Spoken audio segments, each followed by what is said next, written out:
I always liked Super Mario 64 when I was a kid. I remember playing it at my aunt's house all the time. Well, one day, a pop up appeared out of nowhere as I was watching gameplay footage on YouTube. I was a little startled and was about to close the window until I realized that it was a website showing of a mint condition copy of Super Mario 64 for sale. There was a picture and everything. I usually don't trust these things, but the feeling of nostalgia overpowered me, and I wanted to buy it. The whole business was specular, seeing as how the owner of the game wanted the buyer to send an envelope containing $10 to and address on the site. Instead of using something like PayPal, what made things even more strange was that when I tried to gain access to the website, I wrote down the URL. After encountering problems with the game, the page was nowhere to be found. A few days after the $10 was mailed, I got a package containing the new copy of the game. The first thing I noticed when I opened the small box was that the official sticker with Mario flying in the air was apparently peeled off or something. In its place was a piece of duct tape with Mario crudely written on it in permanent marker. I felt a little ripped off, but as long as the game worked, I didn't care. I got out my Nintendo 64 and put the cartridge in. The screen turned on with the familiar Mario face that you could stretch and twist aimlessly.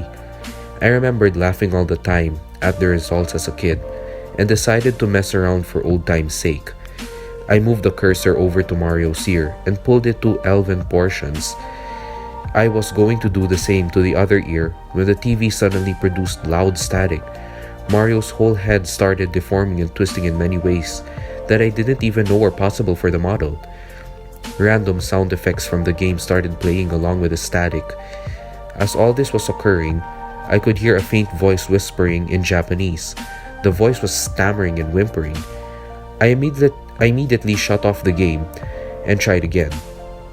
I didn't bother with the Mario head this time, just selected a new file and started playing.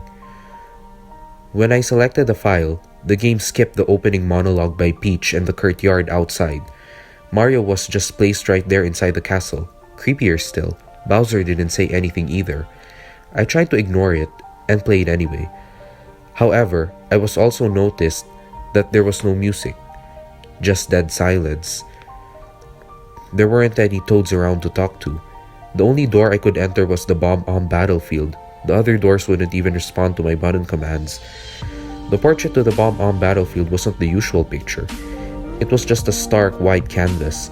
I was still trying to convince myself that these were just minor glitches, and they wouldn't affect the gameplay at all. Once I entered the portrait, the image suddenly went from a black canvas to the lethal lava land painting. You know, that slightly unsettling image of the flame with an evil smile? Yeah, that's when I started getting really suspicious.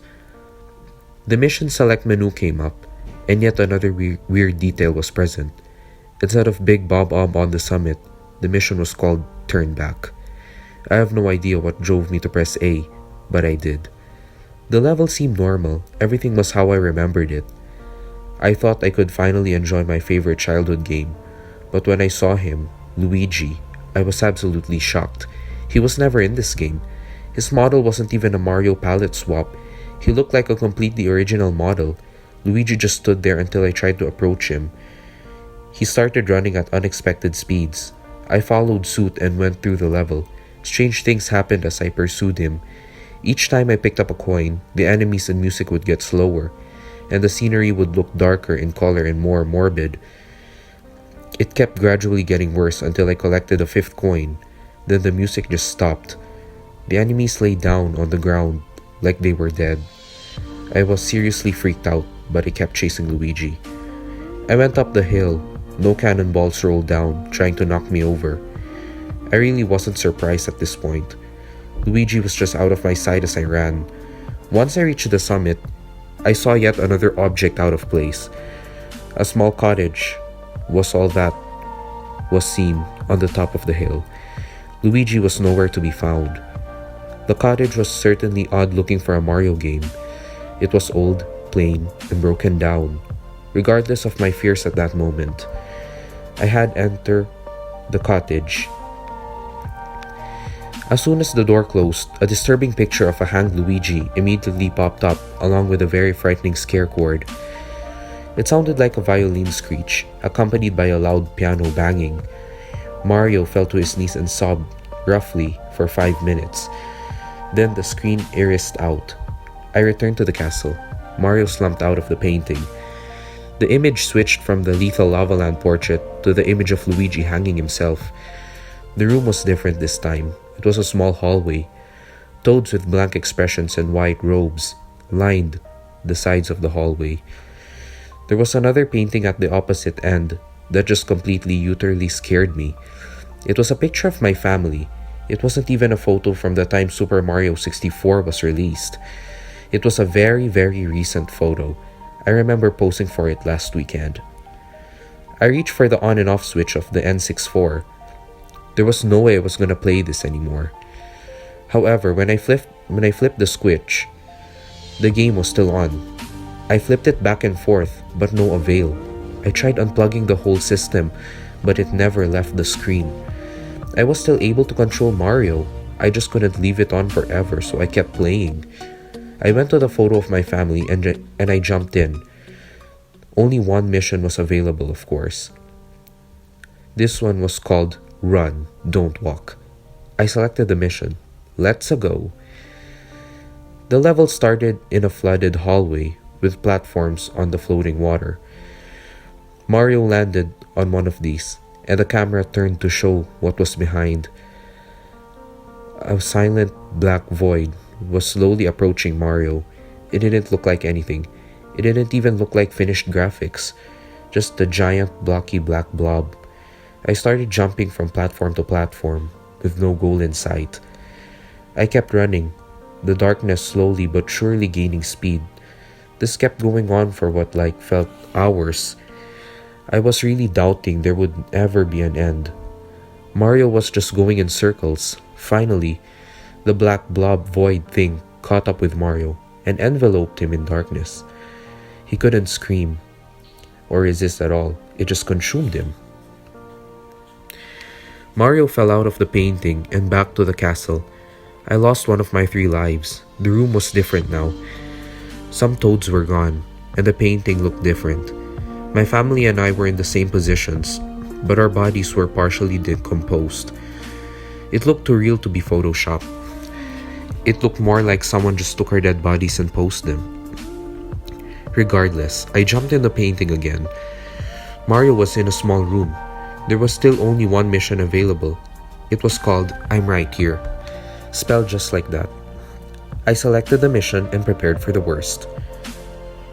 Mario landed in a small dark room. There was no visible way out. The room was empty, except for a piano in the corner.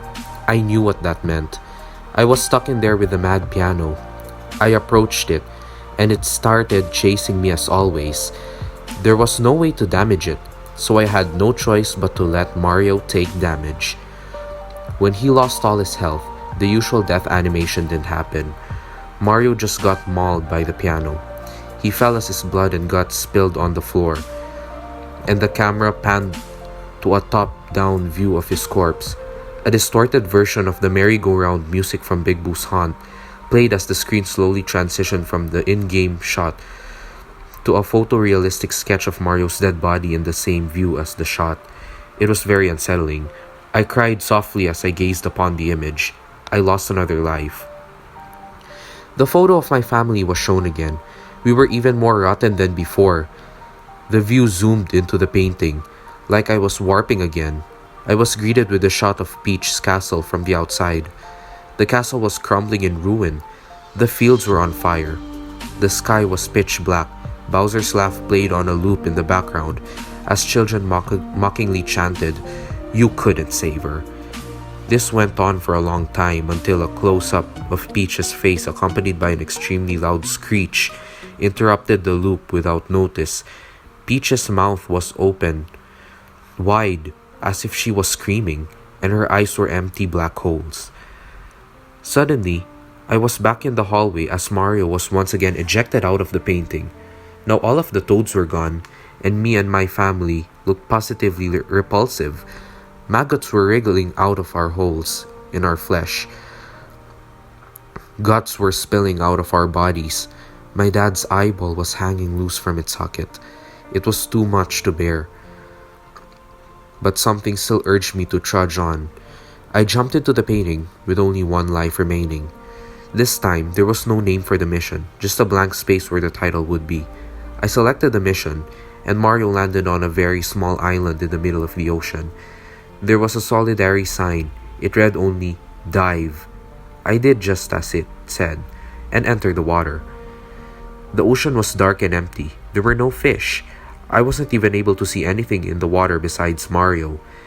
I swam downwards, and I kept going on for quite some time.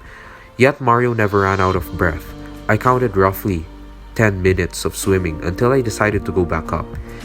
Just as I turned Mario around, it came. A huge, and I mean Unagi the eel, came out of nowhere and swallowed Mario whole. I was dumbfounded. I went by so fast, I wasn't even sure what I saw. The game over screen didn't show up. All that happened was a fade out. The photo of my family was shown again. We were plain skeletons now. Once again, it looked very real. I couldn't move the camera at all. It just stayed focused on the picture. I shut off the game and turned it on again. I chose my file, but it just went to the skeleton photo of my family. I tried this for about 3 or more times before giving up. I desperately wanted to stop, but some force kept me from walking away. I decided to select the only other saved file. The camera once again focused on the skeleton picture, but this time they were in a different position, as if they were in a different family. Thank you for watching. If you enjoyed, don't forget to like this video and subscribe. I'll see you in the next video.